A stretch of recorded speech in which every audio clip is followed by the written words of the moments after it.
Marcus, पृथ्वी से अलग एक ऐसी खूबसूरत दुनिया जहां के लोगों के पास जादू तो नहीं, लेकिन उससे भी बढ़कर शक्तियों का खजाना था, जिसके जरिए यहां हर कोई मार्कस पर अपनी हुकूमत चाहता था।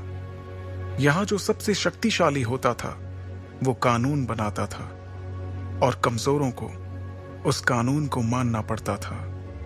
मार्कस के सबसे जाने माने साम्राज्यों में से एक था ओहान साम्राज्य, और ओहान साम्राज्य का एक बड़ा खास शहर था मेसोडोरिया शहर। मेसोडोरिया शहर के खुले से मैदान में आज सैकड़ों लोगों की भीड़ जमा थी।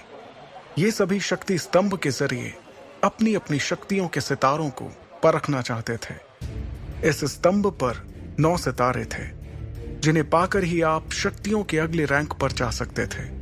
ध्रुव 3 साल पहले शक्ति स्तंभ पर 9वें सितारे को पा चुका था, लेकिन अचानक उसकी शक्तियां तीसरे सितारे पर आकर रुक गईं, और तभी से ध्रुव वापस से 9वें सितारे को पाने के लिए मेहनत कर रहा था। अपनी इसी शक्ति के सितारे को परखने के लिए ध्रुव सैकड़ों लोगों की भीड़ में खड़े होकर अपनी बारी का इंतजार कर रहा था। अपने दोनों हाथों की मुट्ठी को बंद कर ध्रुव ने खुद को भरोसा दिलाते हुए कहा, इस साल मैंने जी तोड़ मेहनत की है। इस बार मेरी शक्तियां जरूर 9वें सितारे तक फिर से पहुंचेंगी, जरूर पहुंचेंगी। आज मैं शून्य रैंक से आगे बढ़कर एकलव्य बन के रहूंगा।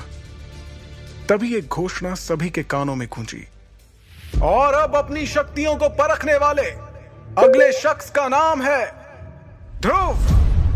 जैसे ही ध्रुव का नाम पुकारा गया, वो लोगों की भीड़ से निकलकर बाहर आया और अपने कदमों को धीरे धीरे बढ़ाते हुए ऊंचाई पर रखे एक बड़े से पथरीले स्तंभ की ओर बढ़ने लगा, जिसका नाम था शक्ति स्तंभ। शक्ति स्तंभ के ठीक सामने पहुंचने के बाद ध्रुव के जहन में कई बातें चल रही थीं। ध्रुव जब सिर्फ 4 साल का था, तब से उसने प्रैक्टिस करना शुरू कर दिया था, और 10 साल की उम्र तक तो वो 9वें सितारे तक पहुंच गया था। फिर 11 की उम्र में वो शून्य रैंक से एकलव्य रैंक पर आ गया था। शौर्य दल के 100 साल के इतिहास में ये पहली बार था जब एक 11 साल का बच्चा एकलव्य बन गया हो। लेकिन उसके बाद ऐसा कुछ हुआ कि अचानक से एकलव्य एक बार फिर से शून्य रैंक पर आ गया। यही सब सोचते हुए ध्रुव ने अपने